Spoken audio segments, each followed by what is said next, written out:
Hey guys, welcome back to a new video of the West Brom career mode. We are in Season 1, Episode 3. Before we get into this video, I'd say a massive apology. Last episode, I believe, was 4 days ago, maybe even 5, depending on when this video gets to be published. But yeah, huge apology about that. Just been very, very busy with school and all sorts of stuff. And yeah. A huge apology for that. Also want to say a huge thank you. We have hit 122 subscribers now. Massive growth on the channel. We're edging closer each day to that 150 goal. Who knows, maybe we can get there by February, maybe by Valentine's Day, or maybe by March. I'd say that every day of the week. And I'm just happy that we continue to grow week after week, month after month. It just means the most to me. Now, getting this episode, obviously, we've made quite a strong start to the league, better than I expected, because in Season 1 I thought, it's the first season, we're getting to know the team, we're getting to know the club. I thought we could even, probably, I was thinking mid-table League 1. Obviously, I did want to at least make playoffs this year, but realistically, I thought, well, we could be playing playoff football, or we could be mid-table. That was what I was thinking. To see a second, that was quite a surprise. And early on, we were shocking a lot of people in League 1. New to the league, and are one of the favourites already to win League 1. But I tell you what, you'll see in this episode, there is a huge gulf in quality between us and the other teams in League 1 right now. And even in the Championship, we are not ready for that battle. Yeah, I think with this squad we could even go down in the Championship. That's how weak it was. Now, we took a 2-0 lead. We were looking strong until Lecco fires in a goal to give Charlton a little bit of hope. Another chance here came here for Karamoko. Saved by the Charlton goalkeeper here. Lovely bit of play and a great one too. Just finding Oakley, who found the back of the net there to make it 3-1. And huge performance that was by us.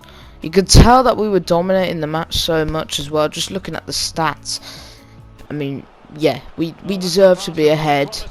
Was feeling confident going into the second half, considering Charlton, they scored, but they weren't possessing a huge amount of threat. I tell you what, I was wrong.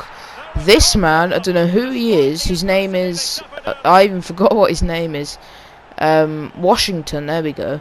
Number 14, out of nowhere, starts playing like prime Messi. 2 back-to-back chances here, 2 back-to-back goals to put Charlton 3-3 with 9 minutes left. Pressure was on us to at least hold on for a point. Could we do that? Drum roll, please. On to the next clip.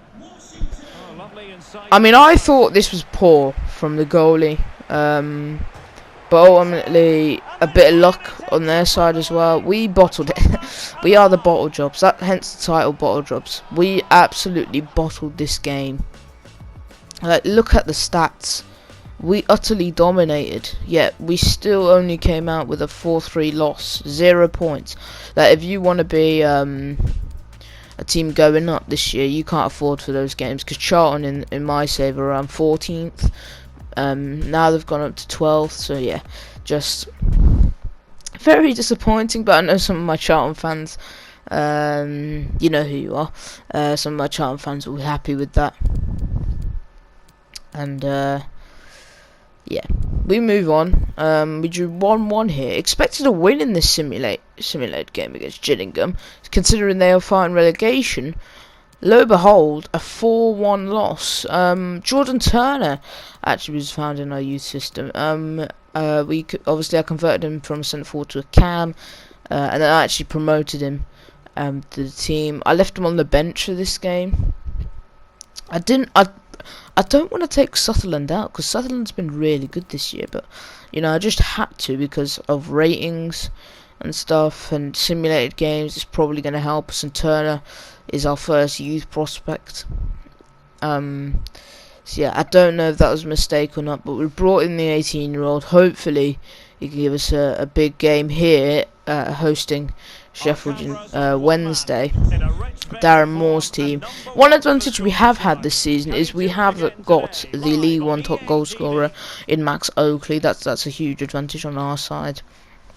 Is that we have someone who's the top scorer, and for realism, I wouldn't be opposed to selling him to one of the top championship teams in January if we got an offer, just because Barry probably in their situation would definitely cash in for someone like that, but who knows, it's up to you guys. If you get an offer and do we accept. Same for our youth guy here, Jordan Turner. If he starts to grow above the team, because I'm thinking in the upcoming years, I think he's going to grow ahead of the team quite a bit. So that's my only worry.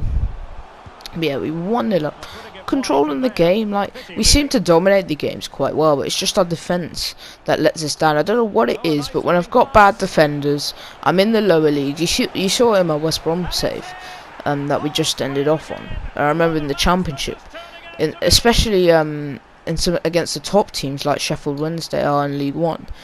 It defending sometimes can be so crucial. And look at our XG. I mean, we had more shots, yet we had half of their XG. That just shows how bad finishing wise we are and how clinical. I think also FIFA have made players very clinical.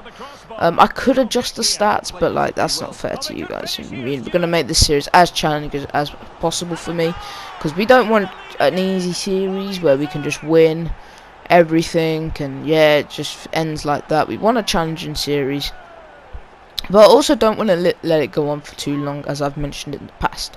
But anyways, we were comfortably winning against Sheffield Wednesday here. Second half, a beautiful goal here.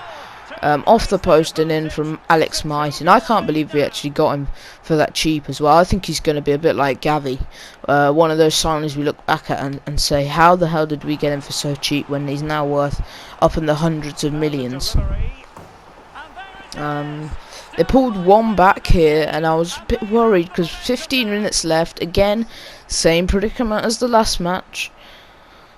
We were up by a goal, but again there was time and a huge chance here from Sutherland off the bench.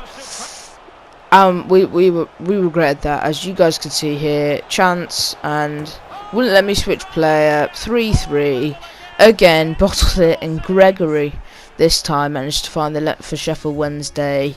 Again, just look at the stats. Like, we dominated again. We had more possession. Yeah, sure, our XG was low, but I just felt like we were the better team. But again, we bottle it. Stats wise, team had overall consistent performance. Like, everybody who started, everybody who came off the bench had a decent enough performance, a good consistent performance. So I was a tad little bit disappointed by us there. Simulated the game against Burton, drew 0-0. Lincoln here, who were 24th, this just shows how important form is, beat us 3-2. So not the best of episodes, but hey ho. We're only 7th. We're a point off 6th, so it's not the end of the world. But anyway, guys, that's the end of the episode. If you guys enjoyed, please smash the like button. Make sure to subscribe, and I'll catch you guys later. Take care.